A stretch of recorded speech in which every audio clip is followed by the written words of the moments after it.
आजच्या या व्हिडिओमध्ये आपण मस्तपैकी हा झणझणीत आणि चमचमीत मालवणी पद्धतीमध्ये सुक्या बोंबिलाचा मसाला कसा करायचा ते बघणार आहोत।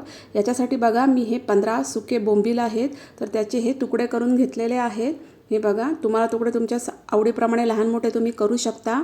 तर माझ्याकडे हे असे बोंबील होते, एक छोट्या साईजचे हे बोंबील आहे। तर त्याचे पुढचे जे तोंडाचा तो भाग असतो तो सगळा काढून ठेवायचा आणि एक ऊन देऊन हे चांगल्यापैकी आपण हे स्टोअर करून ठेवू शकतो। तर असे हे 15 बोंबील मी घेतले आणि प्रत्येकी याचे 3 असे हे तुकडे करून घेतलेले आहेत। हे बघा, तर आता ह्या बोंबलाच्या तुकड्यांना आपल्याला भाजून घ्यायचा आहे। त्यासाठी कढई मी गरम केलेली आहे आणि तुकडे हे आपण आता भाजून घेणार आहोत। छान अगदी त्याचा कलर बदलेपर्यंत आणि मस्त अगदी असे त्याचा वास येईपर्यंत आपल्याला हे तुकडे छान असे भाजून घ्यायचे आहेत। हे बघा, मस्त असा त्याचा वास सुटलेला आहे आणि परफेक्ट असे तुकडे भाजून झालेले आहेत।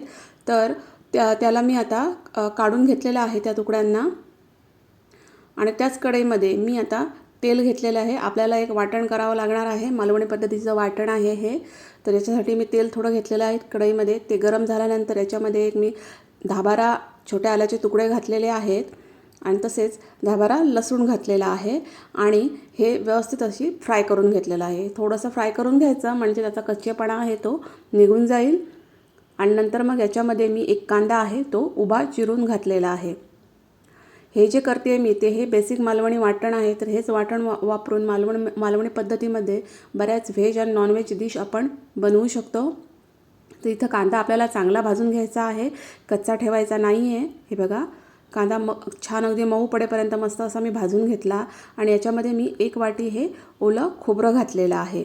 तुम्ही याच्याऐवजी सुकं खोबरं किंवा ओलं आणि सुकं खोबरं मिक्स असं पण वापरू शकता आणि कोथिंबीर वापरलेली आहे। शक्यतो कोथिंबीरीचे देठ आहेत ते इथं वापरायचे आहेत आणि ते आवर्जून वापरा। त्याच्याने वाटणाची जी चव आहे ती खूप छान येते आणि पदार्थ पण खूप छान चवीला लागतो। तर हे बघा, मंद गॅस फ्लेमवर मी हे छान असं भाजून घेतलेलं आहे आणि ते काढून घेतलेलं आहे। आता आपण फोडणी करणार आहोत। तेल थोडं जास्त घेतलेलं आहे मी आणि याच्यामध्ये 2 मोठे कांदे आहेत ते बारीक चिरून घेतलेले आहेत आणि ते छान असे भाजून घेतलेले आहेत। कांदा थोडा जास्त वापरायचा।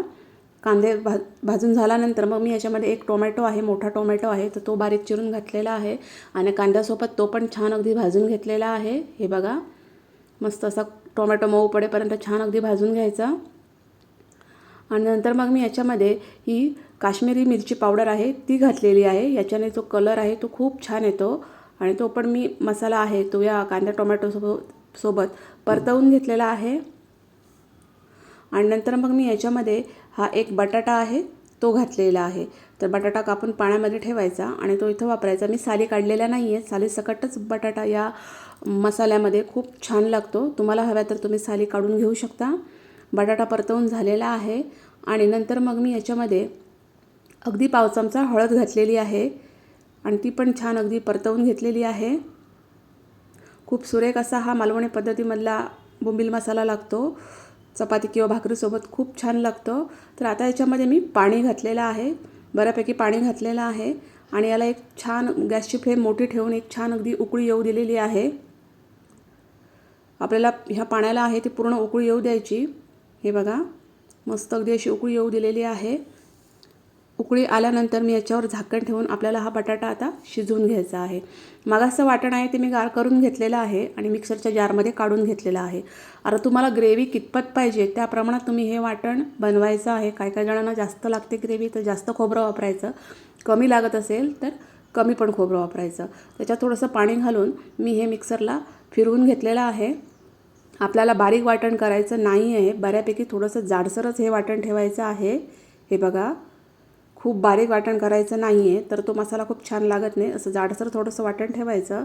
एक 5 मिनटं झालेली आहेत, बटाटा आपला अर्धा शिजलेला आहे।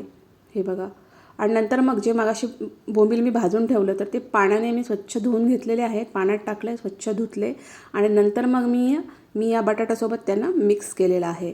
सुरुवातीला बोंबील नाही घालायचे, कारण जर बटाटा शिजेपर्यंत बोंबील पूर्णपणे विरघळून जातात, ते पटकन शिजतात। म्हणून अर्धा बटाटा शिजून घ्यायचा आणि नंतर मग हे पाण्याने स्वच्छ धुवून बोंबील याच्यामध्ये घालायचे आणि पुन्हा हे सगळं शिजवून घ्यायचं बोंबील शिजेपर्यंत। तर पुन्हा एकदा मी चांगलं असं व्यवस्थित उकळवून घेतलं आणि याच्यामध्ये मी हा मालवणी मसाला घातलेला आहे 1.5 चमचा।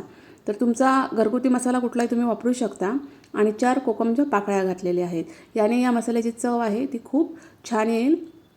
चवीप्रमाणे मीठ घालताना पण इथं काळजी घ्यायची, कारण आपण बोंबील वापरतो. बोंबील पण खारट असतात, त्याच्यामुळे मीठ थोडं कमीच घालायचं. आणि आता हे सगळं छान अगदी मिक्स करून घ्यायचं. आपण इथं मालवणी मसाला वापरलेला आहे, त्याच्यामुळे या डिशची जी चव आहे ना ती खूप छान येते. आणि याला एक उकळी येऊ दिलेली आहे आणि याच्यावर झाकण ठेवून मंद गॅस फ्लेमवर मी हे बोंबील शिजेपर्यंत शिजवून घेतलेलं आहे. हे बघा, आता एक 10 मिनटं लागली. मस्तपैकी असा आपला हा मसाला आता तयार झालेला आहे. बटाटा पण छान शिजलेला आहे आणि बोंबील पण छान शिजलेले आहेत. तुम्ही ही भाजी अशीच पण खाऊ शकता. हे बघा, इथं अशी खूप टेम्पटिंग लागते. चपाती किंवा भाकरीसोबत इथपर्यंतसुद्धा केलेली भाजी खूप छान लागते. आता मी याच्यामध्ये मगाशी आपण जे वाटण तयार करून ठेवलं तर ते घातलेलं आहे आणि छान अगदी हे एकत्र करून घेतलेलं आहे. हे बघा, मस्तपैकी असं एकत्र करून घेतलेलं आहे. तुम्हाला जेवढी ग्रेव्ही पातळ पाहिजे त्या प्रमाणात तुम्ही इथं पाणी ॲड करा. मी थोडंसं हे सुकंच ठेवलेलं आहे, कारण मी ही भाकरीसोबत खाणार आहे. चपाती किंवा भाकरीसोबत ही जी रेसिपी आहे ती खूप छान लागते. मस्त अगदी एकत्र करून घ्यायचं आणि याला एक छोटीशी उकळी आल्यानंतर एक त्याला झाकण ठेवून मंद गॅस फ्लेमवर एक वाफ येऊ द्यायची. हे बघा, एक वाफ आलेली आहे मस्तपैकी अशी. आणि नंतर मग मी याच्यावर हिरवी कोथिंबीर घातलेली आहे आणि तुम्ही बघू शकता खूप सुरेख असा हा मालवणी पद्धतीने बोंबील मसाला, सुक्या बोंबलाचा मसाला तयार झालेला आहे.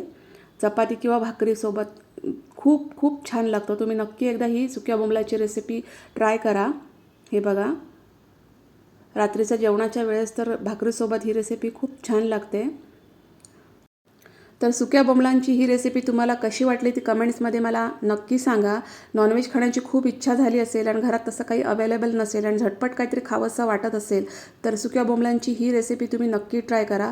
भाकरी किंवा चपातीसोबत ही खूप अप्रतिम लागते. तर व्हिडिओ कसा वाटला ते मला कमेंट्समध्ये नक्की सांगा. व्हिडिओ आवडला असेल तर लाईक करा, शेअर करा, माझ्या चॅनलला सबस्क्राईब करा. आपण भेटू नेक्स्ट व्हिडिओमध्ये. थँक्यू.